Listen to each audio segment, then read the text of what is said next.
मेरा नाम श्वेता है। मैं आज आप सब लोगों को अपनी दुख भरी कहानी सुनाना चाहती हूँ, जिसको सुनकर आपकी भी आंखों से आंसू निकल आएंगे। मेरे पिता मेरा जन्म होने से पहले ही इस दुनिया को छोड़कर चले गए थे।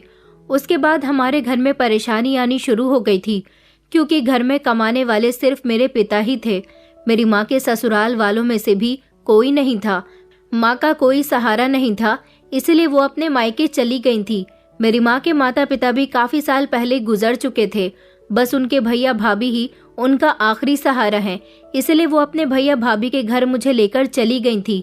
मैं और मेरी माँ हर तरह से उन दोनों के ही सहारे अपनी जिंदगी गुजार रहे थे। मेरे मामा तो पूरी तरह से अपनी पत्नी के गुलाम बने हुए थे और पूरी तरह से अपनी पत्नी के बस में थे। मामी दिन को रात कहती तो मामा के लिए रात हो जाती, और रात को दिन कहती तो मामा के लिए दिन हो जाता। मामा पूरी तरह से अपनी पत्नी की ही सुनते थे। मैंने जब से होश संभाला था तब से ही अपनी माँ को घर के सारे काम करते हुए देखा था। सारा दिन मेरी माँ मामा मामी और उनके बच्चों की ही सेवा करने में लगी रहती थी, और रात को थक हार कर आस पड़ोस के लोगों के कपड़े सिला करती थी। टीबी से खांस खांस कर मेरी माँ के फेफड़ों का बुरा हाल हो गया था। सारा दिन और सारी रात कामकाज कर करके मेरी माँ की हालत दिन ब दिन खराब होती चली जा रही थी। उनका ना तो कोई इलाज हो रहा था और ना ही उनको कोई दवा मिल रही थी। वो रात को मेहनत करके मेरे लिए कुछ न कुछ पैसे जोड़ती रहा करती थी। मामी सिर्फ मेरी माँ पर ही जुल्म नहीं किया करती थी, बल्कि मुझ पर भी बहुत जुल्म किया करती थी। मामा को तो अपनी पत्नी के आगे अपनी बहन और भांजी बिल्कुल भी नहीं दिखाई देती थी। मामा को अपनी पत्नी से इतना ज्यादा डर लगता था कि वो अपनी पत्नी का हर हुक्म अपनी सराखों पर रखते थे। आखिरकार मेरी माँ उनकी सगी बहन थी, लेकिन कभी उन्होंने अपनी सगी बहन के लिए अपने घर में किसी तरह का कोई एक्शन नहीं लिया था। मामी हमें अपने घर पर बोझ समझती थी, क्योंकि हम उनके घर में उनके सर पर पड़े हुए थे।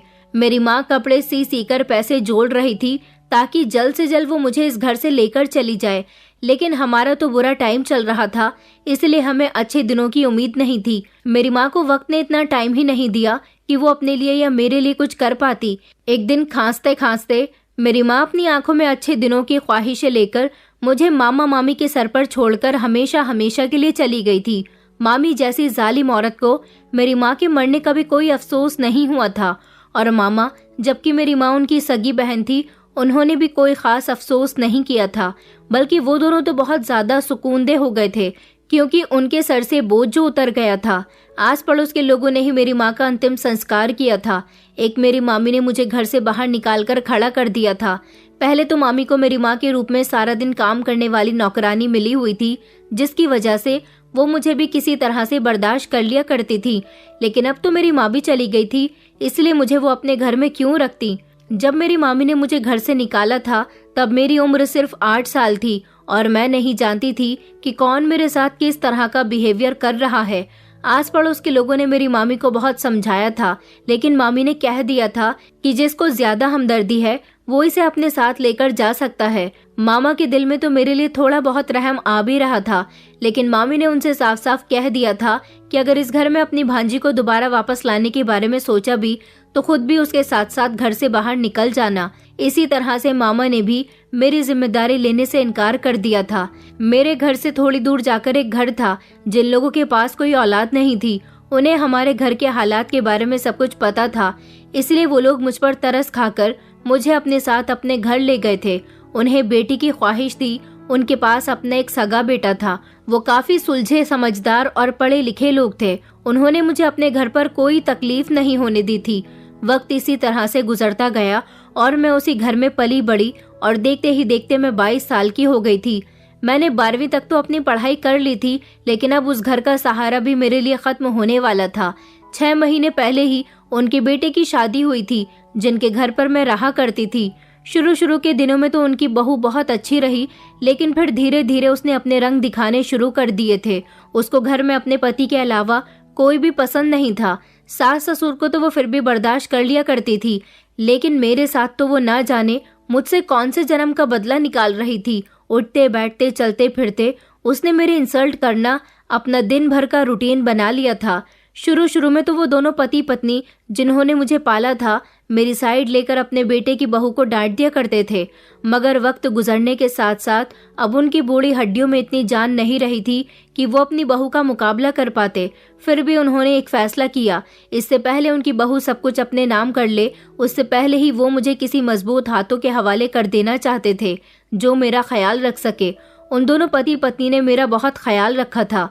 उन्होंने हमेशा मुझे अपनी बेटी की तरह पाला था, लेकिन उनकी बहू उनकी अच्छाई देखते हुए भी कभी उनकी बेटी ना बन सकी। हालात को देखते हुए उन्होंने बिल्कुल ठीक फैसला किया था, लेकिन कब तक वो मेरी जिम्मेदारी उठा सकते थे।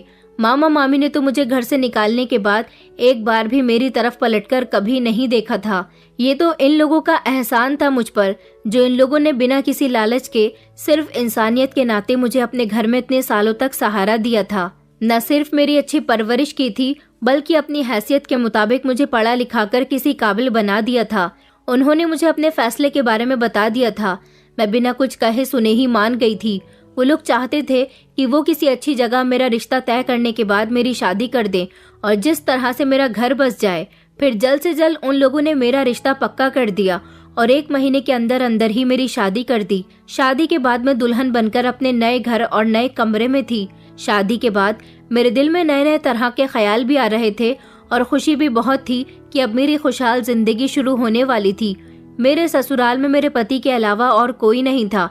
मेरे पति का एक छोटा भाई था जिसने पहले किसी लड़की से लव मैरिज कर ली थी और वो उस लड़की को भगाकर ले गया था। और जब से मेरे देवर ने इस तरह से लड़की को भगाने के बाद शादी की थी, मेरे पति के मोहल्ले में बहुत ज्यादा बेइज्जती हुई थी। इसी वजह से उन्होंने अपने छोटे भाई से सारे रिश्ते नाते खत्म कर दिए थे। सास ससुर भी आगे पीछे ही इस दुनिया को छोड़कर चले गए थे। अब मेरा पति इस घर में अकेला ही रहता था। मैं तो सिर्फ यही सोचती थी कि इस अकेले घर में मेरी जिंदगी बहुत अच्छी गुजरेगी, लेकिन ये मेरी बहुत बड़ी गलतफहमी निकली और इस बात का अंदाजा मुझे बहुत जल्द ही हो गया था जब मेरा पति पहली रात ही कमरे के अंदर आया और आते ही उसने मुझे मारना पीटना शुरू कर दिया। आधी रात के टाइम मैं अपने कमरे में बैठी अपनी किस्मत पर रो रही थी, क्योंकि मेरा पति शादी की पहली रात ही शराब पीकर आया था। न जाने मेरी किस्मत ने मुझसे किस बात का बदला लिया था। शायद मेरी जिंदगी में कोई सुख लिखा हुआ ही नहीं था। उस दिन मेरा पति मुझे मारने के बाद न जाने कहां पर चला गया। काफी रात हो गई थी। मेरा पति अभी तक वापस नहीं आया था। सच बात तो ये थी कि मेरे पति की आदत शक करने वाली थी और उसको मेरा खूबसूरत होना पसंद नहीं आया था। वो गलत संगतों में पड़ा हुआ था।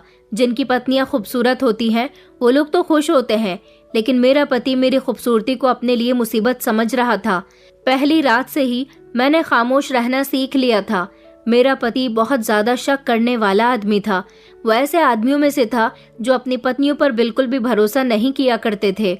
मैं समझी थी कि शायद वो वक्त के साथ साथ ठीक हो जाएगा, लेकिन जैसे जैसे वक्त गुजरता चला जा रहा था उसका व्यवहार इसी तरह से और ज्यादा बिगड़ता चला गया। वो मुझे किसी के सामने नहीं आने देता था। हर टाइम मुझे अजीब अजीब सी नजरों से घूरता रहता था।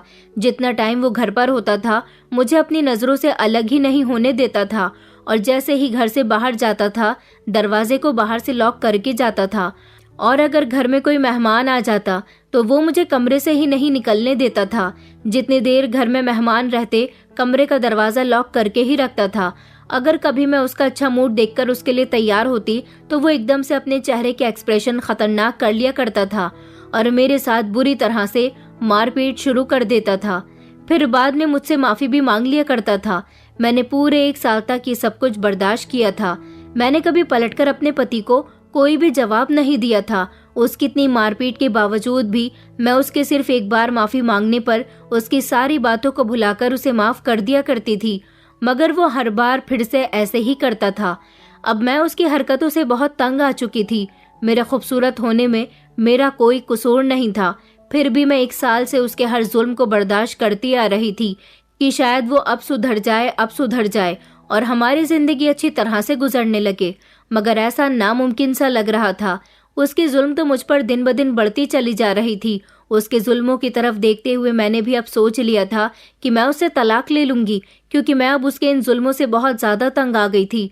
उसे मुझे मारने के बाद मेरी चोटों पर बिल्कुल भी रहम नहीं आता था। वो मुझे जानवरों की तरह पीटा करता था और उस घर में मुझे उससे बचाने वाला भी कोई नहीं था। मैंने सोचा कि उसे तलाक लेने के बाद मैं किसी नौकरी की तलाश कर लूंगी, जो नौकरी भी मेरे काबिल होगी वही काम मैं कर लूंगी और किसी भी तरह से अपनी जिंदगी को गुजार लूंगी। लेकिन मुझे मारपीट वाली जिंदगी अब बिल्कुल भी जीना गवारा नहीं है। मैं उस आदमी के साथ अब और नहीं रहना चाहती थी और उसके जुल्म को बर्दाश्त करने की मुझ में अब और हिम्मत नहीं बची थी। एक दिन मैंने ऐसे ही अपने पति से तलाक लेने के बारे में कह दिया, जिस पर कुछ देर तक तो वो मुझे देखता रहा और फिर चुपचाप घर से बाहर चला गया। मुझे भी उसके चुप रहने पर तसल्ली हो गई थी। ऐसा लग रहा था जैसे वो मुझे आसानी से तलाक दे देगा। मगर आज रात जब मैं सो रही थी तो अचानक मुझे अपना दम घुटता हुआ महसूस हुआ। जैसे ही मैंने अपनी आंखें खोल कर देखा तो मेरा पति मेरे मुंह पर तकिया रखकर मुझे मारने की कोशिश में लगा हुआ था। वो मुझे जान से मार चुका होता। मैं अपनी जान बचाने की कोशिश कर रही थी। मैंने टेबल की तरफ हाथ बढ़ाया और ग्लास को महसूस करते हुए पकड़कर उसके सर पर दे मारा और अपनी जान बचाते हुए वहां से भाग गई। मुझे नहीं पता था कि मेरी मंजिल कहाँ है। मेरी जान तो बच गई थी, यही मेरे लिए बहुत बड़ी बात थी। जब मैं अपने घर से निकली तो बिना इधर उधर देखे बस भागते ही चली जा रही थी। मुझे अपना कोई होश नहीं था, ना ही मेरे पास दुपट्टा था और ना ही मेरे पैरों में चप्पल थी। मैं नंगे पैर ही रात के उस टाइम सड़क पर भाग रही थी। भागते भागते जब मैंने पीछे मुड़कर देखा और वापस आगे बढ़ी तो किसी का सर मेरे सर से टकरा गया और मैं अपना माथा सहलाने लगी। यही हाल सामने वाले का भी था। मैंने जब नजर उठाकर देखा तो मेरे सामने 35 साल की औरत खड़ी हुई थी। मैंने घबराए हुए अंदाज से उस औरत से माफी मांगी और वहां से आगे बढ़ने लगी। तभी उस औरत ने मेरा हाथ पकड़ लिया। जब मैंने ना समझी समझते हुए उसकी तरफ मुड़कर देखा तो बस वहीं पर मेरा 1 मिनट के लिए रुकना मेरे लिए मुसीबत बन गया था। मेरी जान तो पहले ही मुसीबत में आई हुई थी, जिसको बचाकर मैं घर से भागी थी। ऐसे में अगर यहाँ रुकने पर मेरा पति मेरे सर पर पहुंच जाता तो फिर क्या होता। पता नहीं मैं सांस भी ले पाती या नहीं। मैं रोती हुई आंखों से पीछे की तरफ देखने लगी जहां से मैं भागकर आई थी। तभी उस औरत ने मेरे चेहरे की तरफ गौर से देखा और मेरी तरफ देखते हुए वो मुझसे पूछने लगी कि तुम किससे भाग रही हो? इस टाइम तुम्हारा सड़क पर भागने का क्या मकसद है? वो औरत जिस अंदाज में मुझसे पूछ रही थी, मैं उसकी बातें सुनकर खड़ी की खड़ी रह गई थी। वो औरत मेरे लिए फिक्रमंद लग रही थी। मेरी आंखों में आंसू आ गए थे। उसे देखकर मुझे ऐसा लग रहा था जैसे अगर आज मेरी माँ जिंदा होती तो वो भी मेरे लिए ऐसे ही फिक्रमंद होती। मैं उस औरत के पैरों में गिर पड़ी और उससे कहने लगी कि वो मुझे एक रात के लिए पनाह दे दे और कल से मैं अपना इंतजाम कर लूंगी। उस औरत को मेरी बातों से अंदाजा लग गया था कि मेरे आगे पीछे कोई नहीं है, तभी तो इस तरह मैं सड़कों पर भटक रही हूँ। मैंने जब उसके चेहरे की तरफ देखा तो उसके चेहरे पर एक शातिराना मुस्कुराहट आ गई थी, जिसको मैं समझ नहीं पाई थी। अगर उस टाइम में उसके चेहरे पर मौजूद मुस्कुराहट को समझ जाती तो मैं जान सकती थी कि आखिर उस औरत के दिमाग में क्या चल रहा है, तो मैं कभी भी उस औरत के साथ जाने की गलती न करती। मगर उस टाइम तो मुझे उससे मदद की जरूरत थी। वो औरत मुझे अपने साथ लेकर एक बड़ी सी कार में बैठाकर लेकर चली गई थी और कुछ ही देर बाद गाड़ी एक बड़े से बंगले के सामने आकर रुक गई। वो औरत मुझे अपने साथ मेरा हाथ पकड़कर बंगले के अंदर ले गई थी। बंगले के अंदर जाने के बाद मुझे अपनी संगीन गलती का एहसास होने लगा था, लेकिन अब बहुत देर हो चुकी थी। मैं बंगले को चारों तरफ से देख रही थी और मैं समझ गई थी कि आखिर ये कोई घर नहीं बल्कि एक कोठा है। मैं डर गई थी और मेरी कुछ समझ नहीं आ रहा था कि मैं क्या करूं। मैं उल्टे पैरों वहां से भागने की कोशिश कर रही थी, लेकिन तभी उस औरत ने मेरे इरादे को समझते हुए किसी को इशारा किया। 2 हट्टे कट्टे आदमियों ने मुझे अपनी तरफ आते देखा और उन्होंने मुझे हाथों से पकड़कर मुझे घसीटते हुए ले जाकर एक कमरे में फेंक दिया था। मैं बुरी तरह से रो रही थी और कमरे के दरवाजे को बाहर से बंद कर दिया था। मैं बुरी तरह से जमीन पर गिर पड़ी थी। मैंने जब सर उठाकर सामने देखा तो मेरी ही जितनी उम्र की लड़की कमरे में बैठी अपने हाथों पर लोशन लगा रही थी। मैं उसकी तरफ देखने लगी, जबकि मैं अपनी किस्मत पर बुरी तरह से रो रही थी। जान बचाने के चक्कर में मैं अपनी इज्जत को दांव पर लगा बैठी थी। सड़क पर जो औरत मुझे मिली थी और वो मुझे पनाह देने के लिए जिस बंगले में लाई थी, उस बंगले को कोठा कहते थे और एक इज्जतदार इंसान के साथ कोठे नाम का शब्द उसके नाम के साथ जुड़ना ही उसकी मौत होता है और फिर वहां जाकर रहना। मगर मेरी किस्मत मुझे यहाँ लेकर आई थी। अब मैं अपनी जिंदगी और किस्मत पर बहुत ज्यादा पछता रही थी। न जाने अब मेरी किस्मत मेरे साथ और क्या क्या खेल खेलने वाली थी। बेड पर जो लड़की बैठी थी उसका नाम कंगना था। वो फौरन से उठकर मेरे पास आई और मुझे सहारा देकर उठाने लगी और उसने मुझे एक तरफ को बैठा दिया और वो मुझे पानी का गिलास देने लगी, जिसे मैं गटागट पी गई क्योंकि मुझे बहुत तेज प्यास लग रही थी। मैंने ऐसा महसूस किया कि ये लड़की कंगना यहाँ पर बहुत सुकून से बैठी हुई थी, बल्कि यहाँ पर तो मेरा दम घुट रहा था। तभी कंगना ने मुझसे मेरे बारे में पूछा और इसी तरह से हम दोनों की बातचीत शुरू हो गई। मैंने उसे अपनी जिंदगी में हुए सारे हादसों के बारे में बता दिया था, जिसे सुनकर कंगना को बेहद अफसोस हो रहा था। किस तरह से मैं मासूम सी लड़की इस गंदी सी जगह पर पहुंच गई थी। मुझे खुद पर बहुत ज्यादा अफसोस हो रहा था कि न जाने मेरी जिंदगी मेरे साथ और कितना बुरा सलूक करने वाली थी। यहाँ पर किसी टाइम का कोई भरोसा नहीं था। क्या पता कौन यहाँ पर आकर किस टाइम अंदर दाखिल हो जाए और कब मेरी इज्जत को तार तार कर दे। ना जाने मेरी किस्मत मुझसे कौन सा इम्तिहान लेने वाली थी। मैं कंगना के सामने बैठी हुई फूट फूट कर रो रही थी, जबकि मेरी कहानी सुनकर कंगना भी रोने लगी थी। कंगना ने मुझे बताया कि वो भी इसी तरह से इस कोठे पर आई थी। कंगना ने बताया कि उसकी शादी किसी पागल आदमी के साथ हुई थी। उसका पति पागल था, इसलिए वो उससे तलाक लेकर घर से निकल आई थी, जहाँ पर उसके देवर ने उसे कोठे पर बेच दिया था। तभी से लेकर अब तक वो इस कोठे पर ही थी। शुरू में तो उसने यहाँ पर आकर बहुत ज्यादा हंगामा किया था, लेकिन फिर भी वो बेचारी अपनी इज्जत नहीं बचा पाई थी। वो पिछले 4 साल से इसी कोठे पर रह रही थी। कोठे पर नशा करने के अलावा जो कुछ होता है उसके बारे में सबको सही तरह से पता था। कंगना एक अच्छे परिवार से ताल्लुक रखती थी। कॉलेज में कंगना को एक लड़के से प्यार हो गया था।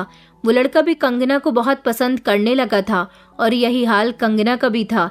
उस लड़के के लिए कंगना ने अपने बचपन से तय हुआ रिश्ता खत्म कर दिया था और घर वालों के खिलाफ जाकर उस लड़के से शादी कर ली थी। शादी के बाद शुरू में तो हालात बहुत अच्छे रहे थे, लेकिन फिर कंगना के पति का पागलपन उसके सामने आ गया। कंगना ने अपने पति से कहा कि तुम पागल हो, इस बारे में मुझे पहले नहीं पता था। और कंगना का देवर अपने पागल भाई का फायदा उठाते हुए अपनी भाभी को कोठे पर बेच आया था। कंगना मौका मिलते ही यहाँ से भाग गई थी और वापस अपने घर भी चली गई थी, लेकिन उसके फैमिली वालों ने उसे अपनाने से इनकार कर दिया था। मजबूरन अपने पेट की भूख मिटाने के लिए कंगना को वापस इसी दलदल में आना पड़ गया था। वो लाड प्यार से पाली गई लड़की कोठे पर कई लोगों की हवस का शिकार हुई थी। आखिर उसने यहाँ की मालकिन, जिसका नाम चंदाबाई था, उसके पैरों में गिरकर उससे भीख मांगी थी कि उसके साथ ये सब ना किया जाए। चंदाबाई को जाने उसकी कौन सी बात पसंद आ गई थी। उसके बाद उन्होंने वहां पर कंगना को सिर्फ वहां के लोगों के सामने नाचने के लिए ही रखा था। कंगना वहां की बेहतरीन डांसर थी और अब तो चंदाबाई उस पर पूरी तरह से भरोसा भी करने लगी थी। तभी तो मुझे भी यहाँ पर कंगना के हवाले ही कर दिया गया था, ताकि वो मुझे अच्छी तरह से तैयार करके महफिल में पहुंचा दे। उसका इरादा मेरी बोली लगाने का था, क्योंकि मैं बहुत ज्यादा खूबसूरत थी। उसे मुझसे अच्छा खासा प्रॉफिट हो सकता था। मैं बहुत ज्यादा परेशान थी और बार बार इधर से उधर चक्कर काट रही थी। कंगना बहुत देर तक बैठी हुई मुझे देखती रही थी और फिर मुझसे कहने लगी कि तुम्हें इतना सोचने की कोई जरूरत नहीं है, क्योंकि तुम्हारे सोचने से यहाँ पर कुछ भी नहीं होने वाला। बेवजह इतने चक्कर लगाने से सिर्फ तुम्हारी टांगों में ही दर्द हो सकता है। मगर मेरे पास और कोई चारा नहीं था। मैं करती तो क्या करती, कैसे भागती, यहाँ से मेरी कुछ समझ नहीं आ रहा था। तभी अचानक मेरे दिमाग में एक बात आई। कंगना ने भी तो यहाँ से भागने की कोशिश की थी और वो भागने में कामयाब भी हो गई थी, और उसे तो यहाँ पर रहते हुए भी 4 साल हो गए थे। इसीलिए उसे अच्छी तरह से यहाँ के हर रास्ते के बारे में पता होगा। मैं फौरन ही कंगना के सामने जाकर हाथ जोड़कर खड़ी हो गई, क्योंकि एक वही थी जो मुझे यहाँ से निकाल सकती थी। मैं उसके आगे रिक्वेस्ट करने लगी कि वो मुझे यहाँ से निकाल दे। बदले में जो वो मुझसे कहेगी मैं वही करूँगी। काफी देर तक रिक्वेस्ट करने के बाद कंगना मेरी मदद करने के लिए तैयार हो गई थी। बदले में जो उसकी शर्त थी वो भी मैंने मान ली थी। रात के 4 बजे जब शोर शराबा खत्म हो गया था और सब शराब के नशे में धुत हुए इधर उधर गिरे पड़े थे, तब कंगना मुझे लिए हुए कमरे से बाहर निकली और दबे पांव एक तरफ को चलने लगी। उसने मेरा हाथ पकड़ रखा था। बत्तियां सारी बंद थी और ये भी उसी का ही काम था। उसने सारी लाइट्स बुझा दी थी। वो मुझे अपने साथ लेकर चलती चली जा रही थी और एक जगह पहुंचकर उसने मेरा हाथ छोड़ दिया और अंदाज से ही उसने दरवाजा खोल दिया। ये कोठे की पीछे साइड की तरफ का दरवाजा था। कंगना मेरे गले लगी और मुझसे कहने लगी कि अब तुम जा सकती हो। मैं जैसे ही बाहर निकलने लगी तभी उसने मेरा हाथ पकड़कर मेरे हाथ में एक लेटर थमा दिया और मुझसे कहने लगी कि तुम्हें अपना वादा जरूर पूरा करना है, मेरे वादे को भूल न जाना। मैं इंतजार करूंगी, ये मेरी अमानत है जो तुम्हें हर हाल में ये लेटर पहुंचाना है। मैंने कंगना को तसल्ली दी और कहा कि मैं हर हाल में तुम्हारा ये काम करूंगी, मैं अपना वादा जरूर पूरा करूंगी।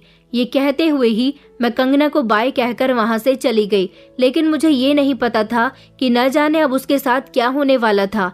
मैं वहां से भाग गई और मुझे भागते हुए काफी देर हो गई थी। सुबह के 6:30 बज गए थे और रोशनी चारों तरफ फैलना शुरू हो गई थी। मैं चलते चलते ना जाने कहाँ आ गई थी। मैं बहुत थक गई थी और मेरा गला सूख रहा था।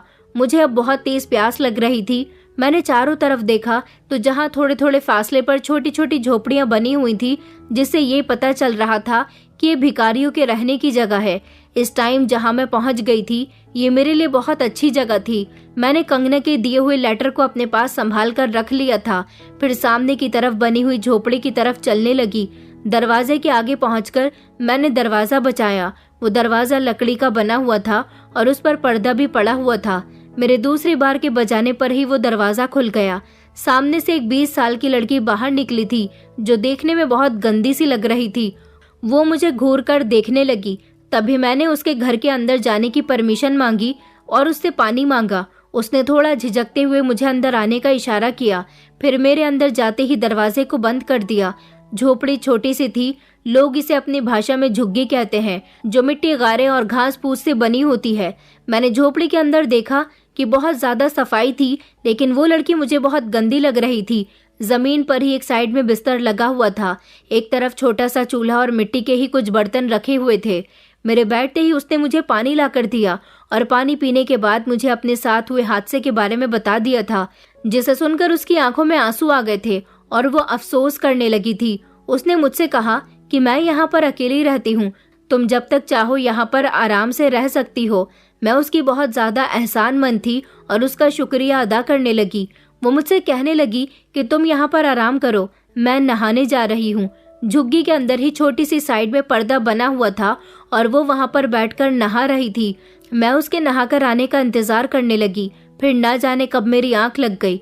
मैं रात भर की जागी हुई थी और मेरे दिमाग में भी टेंशन थी, इसलिए मुझे थोड़ा सुकून मिल गया था।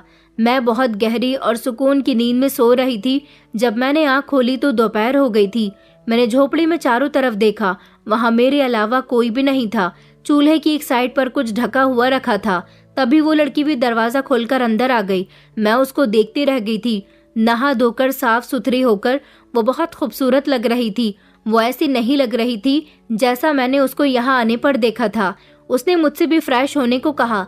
मेरे फ्रेश होने के बाद उसने मेरे लिए खाना लगाया। खाने का पहला निवाला लेते ही मैंने उसकी तारीफ करनी शुरू कर दी थी। उसके हाथ में बहुत ही ज्यादा टेस्ट था। वो एक भिखारन थी और आसपास के घरों में खाना बनाती थी। पहले वो सुबह सुबह सवेरे भीख मांगने जाती थी और उसके बाद वो दोपहर का और शाम का लोगों के घरों में खाना बनाने जाती थी और उससे जो पैसे मिलते थे उससे वो अपना गुजर बसर करती थी। उसने अपना नाम मनीषा बताया था। वो भी मेरी तरह बेसहारा और अनाथ थी। उसने बताया कि उसके सौतेले पिता ने पैसे के लालच में आकर उसकी शादी बड़े घर में कर दी थी। सौतेले पिता की बातों में आकर उसने अपने पति को इतना परेशान किया कि वो मनीषा को तलाक देने पर मजबूर हो गया था। सौतेले पिता के ही कहने पर वो हर वो काम करती जो उसके पति को बिल्कुल भी पसंद नहीं था। उसका सौतेला पिता भी यही चाहता था कि उसका पति जल्द से जल्द उसे तलाक दे दे, क्योंकि वो लोगों के सामने अपनी बेटी का तमाशा बनाकर और उसके पति को ब्लैकमेल करके उनसे पैसे लूटना चाहता था।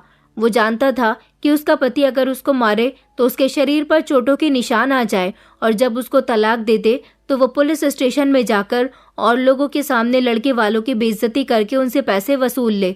उसका सौतेला पिता हर टाइम उसे नए नए तरीके बताता रहता और वो बेचारी अपने पिता के गलत इरादों से अनजान थी। इसी तरह से उसके पिता ने गैर मर्दों के साथ भी उसका मिलना मिलाना शुरू कर दिया।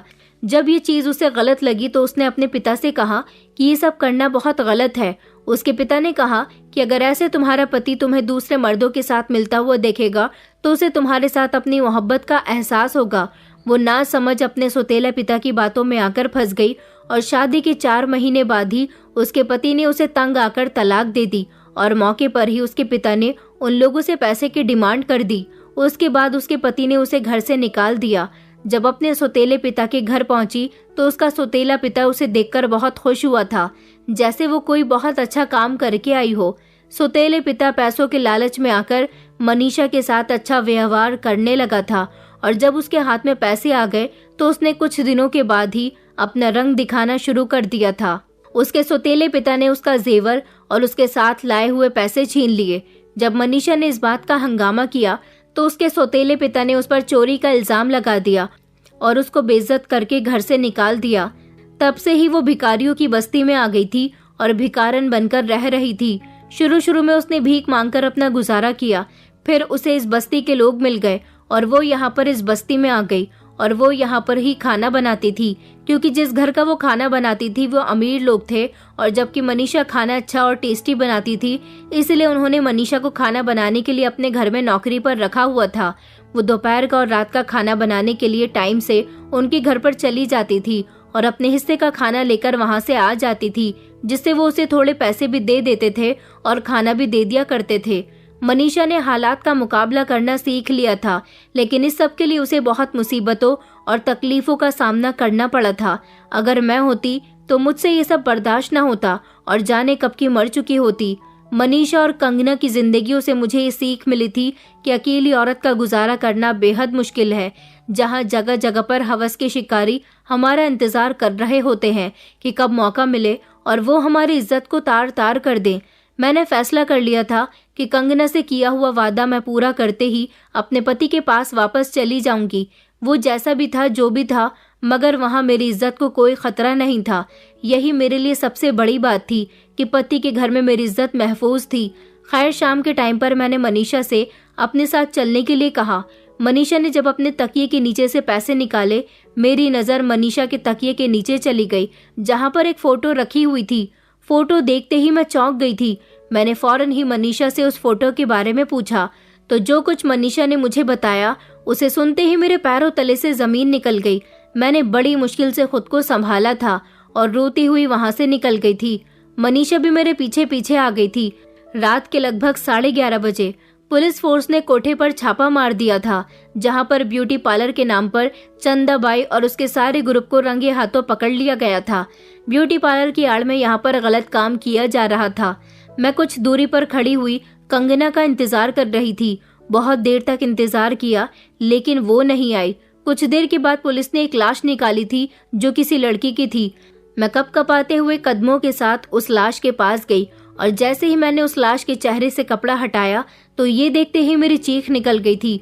वो लाश किसी और की नहीं बल्कि कंगना की ही थी, जिसको मेरे भगाने के बाद चंदाबाई ने बड़ी बेरहमी से पीट पीट कर मार दिया था। मनीषा हक्का बक्का खड़ी रहकर कंगना की तरफ देख रही थी। मेरे पूछने पर उसने बताया कि ये मेरे पति की पहली पत्नी थी, जो पहले मेरे पति को छोड़कर भाग गई थी। मेरे सर पर तो आसमान ही टूट पड़ा था कि सारे राज आज ही खुलने रह गए थे। मेरी कुछ समझ में नहीं आ रहा था। मुझे बहुत डर लग रहा था। कंगना का मनीषा की सौतन होने का मतलब मैं ठीक तरह से समझ गई थी। कंगना की डेड बॉडी को पुलिस ने अपनी हिरासत में ले लिया था।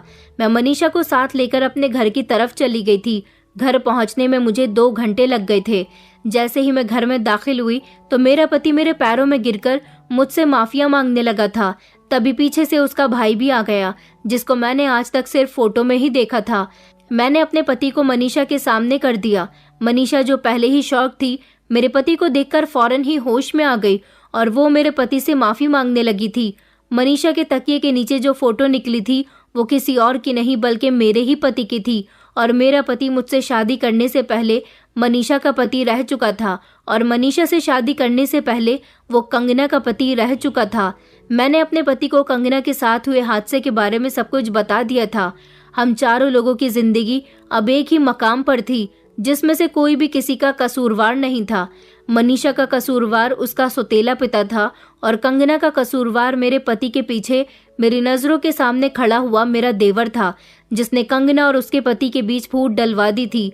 मेरा पति पागल नहीं था। उसके कान भरने वाला कोई और नहीं बल्कि उसका अपना ही भाई था, जो अपने भाई का घर नहीं बसने देना चाहता था।